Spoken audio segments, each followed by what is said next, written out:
The starship Elysium drifted silently through the void, its hull glinting faintly under the light of a distant sun. Captain Alara Voss stood on the observation deck, her hands clasped behind her back as she stared out at the endless expanse of space. The ship was on a routine mission to chart uncharted sectors, but something about this particular region of the galaxy felt different. The stars seemed to whisper secrets, and the darkness between them felt heavier, more alive. "Captain!" A voice crackled over the comms. It was Lieutenant Jax, her second in command. "We're picking up a faint signal. It's not a distress call, but it's unusual. You might want to hear this." Alara frowned. "Unusual how?" "It's melodic, almost like a song, but there's a message embedded in it. I can't make sense of it, but it's definitely artificial." "Bring it up on the main screen," Alara ordered, her curiosity piqued. The observation deck's holographic display flickered to life, and a strange, haunting melody filled the air. It was unlike anything Alara had ever heard. Ethereal, mournful, and yet somehow hopeful. As the music played, a series of symbols appeared on the screen, alien and indecipherable. "Can we translate this?" Alara asked, her eyes narrowing as she studied the symbols. "Working on it," Jax replied, "but it's going to take some time. This language isn't in any of our databases." Alara nodded. "Keep at it, and plot a course to the source of the signal. I want to know what's out there." The Elysium followed the signal to a small, rocky planet on the edge of a dying star system. The surface was barren, with jagged mountains and deep, shadowy canyons. But as the ship descended, they discovered something unexpected. A small, domed structure nestled in a valley, its surface shimmering with an iridescent glow. "That's not natural," Jax muttered as they approached. "Someone built that." Alara agreed. "Prepare a landing party. Let's see who, or what, is down there." The landing party consisted of Alara, Jax, and 2 other crew members, all armed and cautious as they stepped onto the planet's surface. The air was thin but breathable, and the ground crunched beneath their boots as they made their way to the structure. As they drew closer, the shimmering surface of the dome seemed to ripple, and a doorway appeared, sliding open with a soft hiss. Inside, the air was warm and humid, and the walls glowed with a soft, bioluminescent light. "Hello," Alara called out, her voice echoing in the empty space. "Is anyone here?" There was no response, but the melodic signal grew louder, more intense.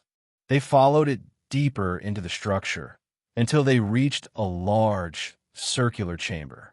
In the center of the room stood a figure, tall, slender, and distinctly alien.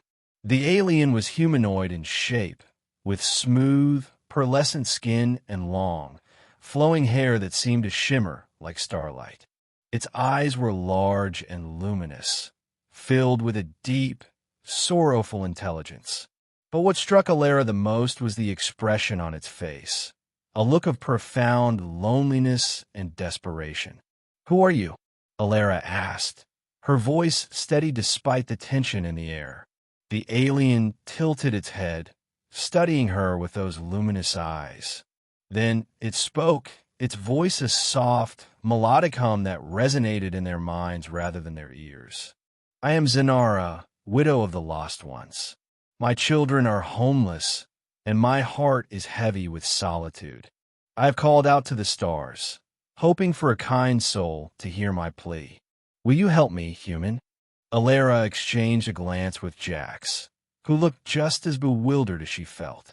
"What do you mean, your children are homeless? And why are you alone?" Zanara's expression darkened, and she gestured to the walls of the chamber.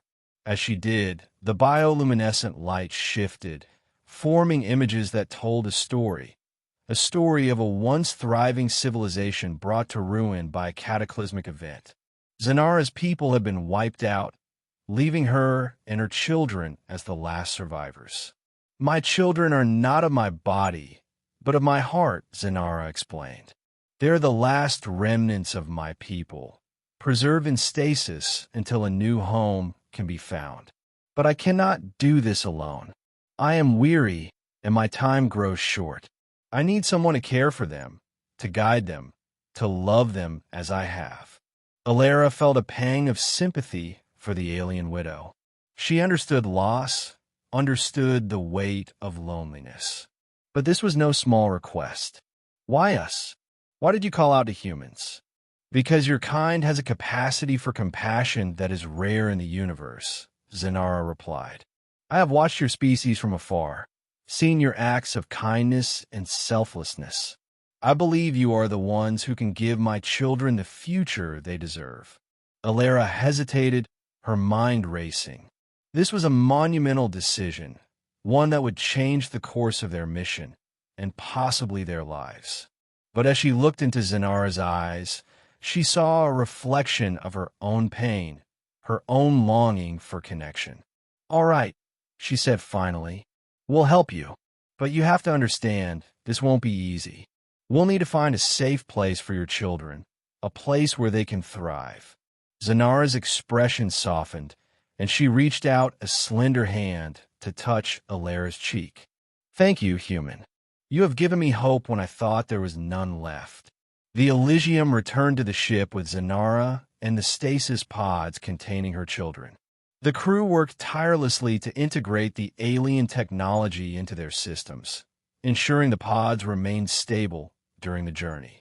Zanara spent much of her time in the observation deck, staring out at the stars with a look of quiet contemplation. As the days passed, Alara found herself drawn to the alien widow. They spoke often, sharing stories of their lives, their losses, and their hopes for the future. Zanara's wisdom and grace were a source of comfort to Alara, and she began to see the alien not just as a responsibility, but as a friend. But the journey was not without its challenges. The stasis pods required constant monitoring, and the crew had to make several detours to avoid dangerous phenomena in space. There were moments of doubt, moments when Alara wondered if they had made the right choice. But every time she looked at Zanara, she was reminded of the importance of their mission. Finally, after months of searching, they found a suitable planet, a lush, vibrant world teeming with life. It was perfect for Zanara's children, a place where they could grow and thrive. As they prepared to land, Zanara turned to Alara, her eyes filled with gratitude. You have done more for me than I ever dared to hope, she said. I will never forget your kindness. Alara smiled, though her heart ached at the thought of saying goodbye. It was an honor to help you, Zanara. I just hope your children find the happiness they deserve. They will, Zanara replied. And so will you, Alara. You have a kind heart, and the universe will reward you for it.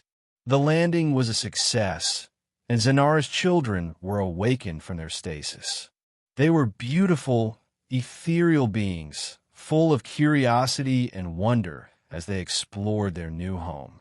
Zanara watched over them with a look of pure joy, her loneliness finally lifted. As the Elysium prepared to depart, Alara stood on the observation deck one last time, watching as Zanara and her children disappeared into the lush landscape. She felt a sense of fulfillment, knowing they had made a difference in the lives of these alien beings. But as the ship ascended into the stars, Alara couldn't shake the feeling that their journey was far from over. The universe was vast and full of mysteries, and she knew there were more stories waiting to be told. For now, though, she was content. They had answered the call of an alien widow, and in doing so, they had found a new purpose, a new hope.